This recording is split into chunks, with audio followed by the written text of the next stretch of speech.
This episode is going to be slightly different from my others. Well, if you have been a listener to this channel for I think it's been a few weeks since it launched, you'll notice that I make at least an attempt at well-edited and close to professional amateur audiobooks. But I would like to do something a little bit different. So like the Ghost of Takai Manor episode, I'd like to read an extract from the Drummond series, where I explore some Cape mythology and Cape folklore.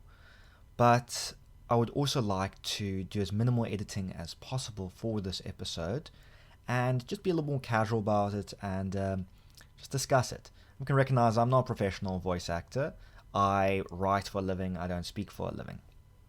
So without further ado, I would like to read a story about the Devil and Van Hunks on Table Mountain. This appears on, I'm already lying, without further ado. This appears in The Devil's Gambit, which is book 3 of the Drummond series, and is inspired by real Cape mythology, if you can have real mythology, and folklore. So now, I'm starting now. The Devil and Van Hunks on Table Mountain. Jan van Hunks missed his days as a pirate. Not all of them, of course. He didn't miss the bouts of scurvy, the fright when a merchant ship was armed more than expected, or the brawls over loot, but he would have taken it all if he could have had the freedom again. A pirate's life was filled with terror, hardship, and wanton acts of extreme violence, but it was free from the blasted woman that Jan called his wife, at least. What was the problem if he wanted to smoke his pipe at home? It was his home, paid for by him, with little help from the Portuguese merchant fleet, of course. He had earned his retirement, fair and square, bought himself and his wife a decent enough cottage at the foot of Table Mountain, and had enough money to spare to live his life in a frugal luxury till his arthritis, cannon-wrought tinnitus, and perhaps an old privateer caught up with him. Until then, all Jan wanted was to swig his rum and smoke his pipe. But that harpy of a woman wouldn't allow him even that simple pleasure. Said that the so-called putrid smoke clouded the house. No point in living in an area with such clean air if all he was going to do was pollute it with his acrid, albeit powerful, tobacco smoke. And neither did she like his boisterousness after he partook of his rum, the pirate fuel. All in all, Jan was a second-class citizen in his own home. Jan had been a pirate in his youth, however, and pirates always find a way. So every day, Jan scaled the steep slope up Table Mountain until his need for a puff overwhelmed his need to get away from his wife. Sometimes, he stopped on a low escarpment, a small jaunt away from the settlement. Other times he went higher, sitting on the side of a rock face, his legs swinging over the abyss. Today of all days, however, Jan went higher. He received an earful from his wife that morning. He admittedly wasn't paying much attention to what she had been saying, but knew that he didn't want to be home for a while. He had stockpiled a decent amount of pipe tobacco, his own strong mix, but it was more than enough for a few hours on the peak. If he smoked it slowly, it could even last him days. So, Jan hiked and scrambled up to the flat-bed top of the mountain that dominated the cape, until there was no sound but that of the wind and his heart beating from his own exertion. He had to remind himself that he wasn't a young buccaneer anymore. Jan had climbed to the peak often enough before, often enough to have a favourite smoking place, a favourite rock overlooking the bay. A large boulder was located behind said rock, providing pleasant shade and protection from the Cape winds. He caught his breath and made his way to his claimed rock. As he approached, however, he found that he was not alone. A stranger sat by the rock, on a rock of his own, as if waiting for Jan to take a seat. Of course, that was silly. This was a stranger after all. They did not know Jan's habits. This stranger was like Jan himself, a man pushed from sea level up and up into solitude. Jan, unafraid, walked closer. The stranger Jan now saw was clothed in a black suit, with a black wide-brimmed hat to match. He was sitting with his legs apart, watching the soil below his feet. So deep in thought that he didn't comment when Jan sat down on his rock opposite him. Jan raised his eyebrow at the stranger, especially at his silence.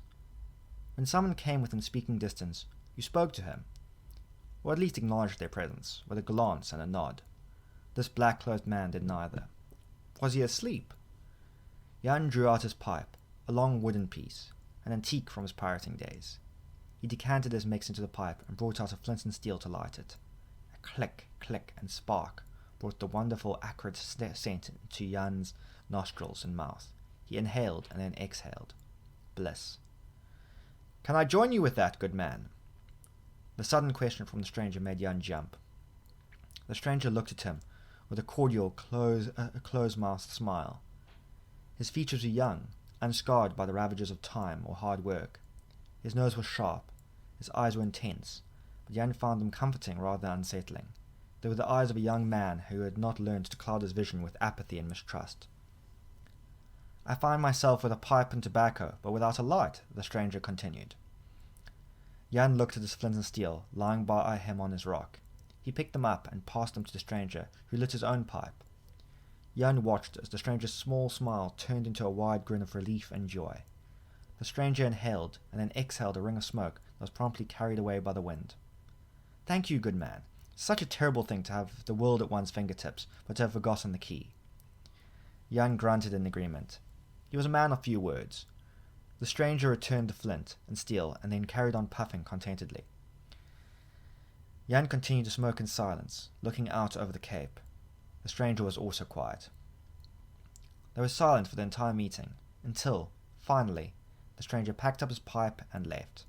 Jan nodded his goodbyes. The stranger smiled and disappeared in the distance.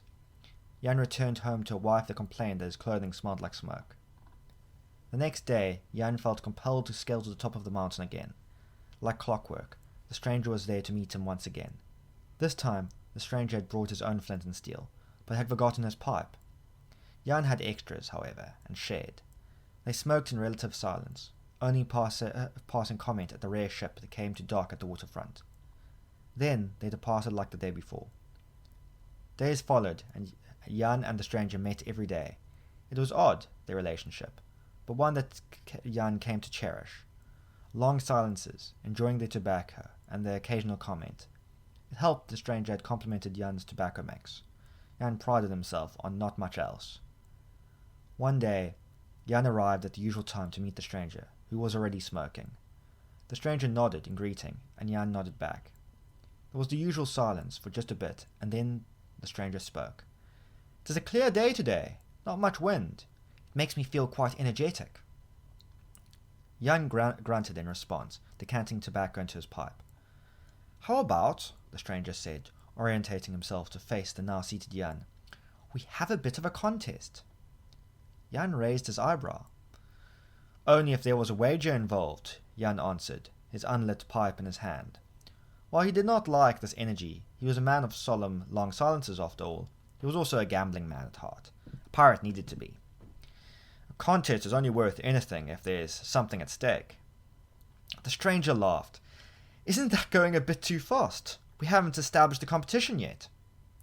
Jan held up his pipe. "We do what we usually do, but this time with stakes. Nobody has ever outsmoked me. I doubt anyone on earth could outsmoke Jan van Hunks." Jan was a man of few words, but not a humble man. "Excellent idea. And the wager?" Jan shrugged. He didn't know what to wager. He had everything he wanted. "How about your soul against the kingdoms of the world?" Perplexed, Jan raised his eyebrow. The stranger grinned, showing his teeth, and then roared in laughter. "Not that ambitious? Well, then, how about your soul against a bottle of red gold rum?" Jan grinned. He loved his rum, and who needed a soul anyway? He offered his hand to agree to the terms. The stranger accepted, and they shook. Despite Jan's superior muscles and more calloused hands, the stranger had an impressive grip. "I find myself without any more tobacco, however. Would you share your mix with me? It smells impressive." Jan nodded. He enjoyed showing off his mix. The stranger deposited some leaves into his pipe and lit it. Jan did the same. They began. It started out like every other time. They smoked in silence, smoked and smoked. This time, neither of them stopped. The The stranger did not stand to leave, and Jan did not go home to his wife. They smoked and smoked. When their pipes ran out, they replaced the tobacco with more. Yet, the more leaves they took from Jan's stash, the more the stash seemed to grow in size. Jan knew that after the sun set, darkness fell, and then the sun rose again, that he should be tired, hungry, and parched. But he was not. All that mattered was the pipe in his mouth and the stranger smoking in front of him. Days passed, and the sky filled with their smoke. It spread out so heavily that not even the Cape's legendary gusts of wind could push them away. Rather, the smog settled on top of Table Mountain, forming an appropriate tablecloth. Days turned to weeks, months. The tobacco never ran out, and Jan's humanness was forgotten. So was his wife, that he loved once. All that mattered was the pipe in his hand and the smoke billowing from it. Finally, when the haze of the smoke formed a very real cloud over the entirety of Table Mountain's peak, one that would return for all time, the stranger facing Jan coughed, kept smoking, then coughed again. His cough turned into a sputter and promptly doubled over, retching. Jan noted two things. First was the complete elation that he had won. Second, the stranger's wide-brimmed hat had fallen off, revealing a pair of horns. Jan's pipe fell from his lips, and he uttered, despite the dryness of his throat, The devil himself! Yes, and I do not like losing a wager. There was no hint of the cordiality that had once defined Jan's strange companion, no civil grin or good humour, but a snarl that twisted the youthful face into a demonic visage. I beat you fair and square, devil, Jan shouted over the howling wind that now threatened to deafen him. Wreaths of smoke and flame replaced the stranger's black clothes. A pair of bat-like wings erupted from his back. And I will not take your soul, and you will get your precious rum, Van Hunks, but you shall not be able to return home to drink it. You shall stay here for all time. You shall form this tablecloth of smoke for future generations. An eternity to regret besting me. Jan did not reply. He could not. With those words, his humanity was struck from him. The devil dispersed, as if he was never there, but Jan remained, involuntarily smoking his pipe, forever and ever. I hope you enjoyed that short extract from the Cat Drummond series. If you want to know more, check out the Cat Drummond series on Amazon, or better yet, go to my website, cat.nicholaswoodsmith.com, link in the description. If you would like to listen to more audiobooks, which are from the sci-fi or fantasy genres, subscribe to my channel. Please like and comment, tell me what you think, and I hope to see you next time. Cheers.